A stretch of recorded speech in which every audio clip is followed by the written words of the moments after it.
Sreekrishna college for health care and media studies VWalk medical app nursing diploma paramedical കോഴ്സുകളിലേക്ക് admission ആരംഭിച്ചിരിക്കുന്നു. മികച്ച ആശുപത്രികളിലും ഫാർമസികളിലും പരിശീലനം. ദാരിദ്ര്യരേഖയ്ക്ക് താഴെയുള്ളവർക്ക് പ്രത്യേകാനുകൂല്യങ്ങൾ. കൂടാതെ ഓൺലൈൻ ക്ലാസുകളും ഇവിടെ ലഭ്യമാണ്. 9800 വനിതകൾക്ക് ജോലി നേടിക്കൊടുത്ത വടക്കാഞ്ചേരിയിലെ 28 വർഷത്തെ പാരമ്പര്യമുള്ള അംഗീകൃത സ്ഥാപനം. +2 തോറ്റവർക്കും ജയിച്ചവർക്കും പ്രവേശനം. Sreekrishna college for health care and media studies, Ottupara bypass junction, Arabian മെഡിക്കൽസിന് സമീപം, അറേബ്യൻ ടയേഴ്സിന് മുകളിൽ.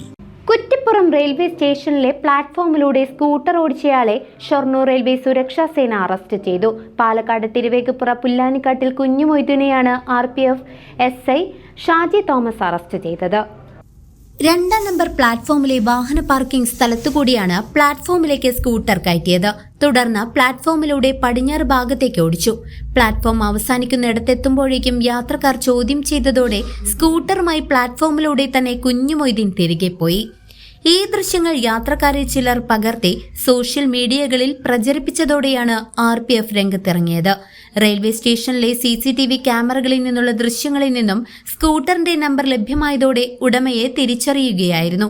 ബുധനാഴ്ച കുഞ്ഞുമൊയ്തീനെ ഷൊർണൂർ RPF ഓഫീസിലേക്ക് വിളിച്ചുവരുത്തി ചോദ്യം ചെയ്തപ്പോൾ താൻ റെയിൽവേ സ്റ്റേഷന് സമീപത്തുള്ള സബ് രജിസ്ട്രാർ ഓഫീസിലേക്ക് വരികയായിരുന്നുവെന്ന മറുപടിയാണ് കുഞ്ഞുമൊയ്തീൻ നൽകിയത്. അനധികൃതമായ റെയിൽവേ സ്റ്റേഷനിലേക്ക് പ്രവേശിച്ചതുൾപ്പെടെയുള്ള വകുപ്പുകൾ പ്രകാരമാണ് കേസെടുത്തത്.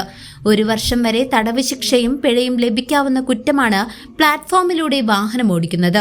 ഇത്തരം കുറ്റകൃത്യങ്ങൾ ചെയ്യുന്നവർക്കുള്ള മുന്നറിയിപ്പ് കൂടിയാണിതെന്ന് റെയിൽവേ സുരക്ഷാ സേന അധികൃതർ അറിയിച്ചു. കുഞ്ഞുമൊയ്തീന് ജാമ്യം നൽകി വിട്ടയച്ചെങ്കിലും വാഹനം കസ്റ്റഡിയിലെടുത്തിട്ടുണ്ട്. News desk CCV.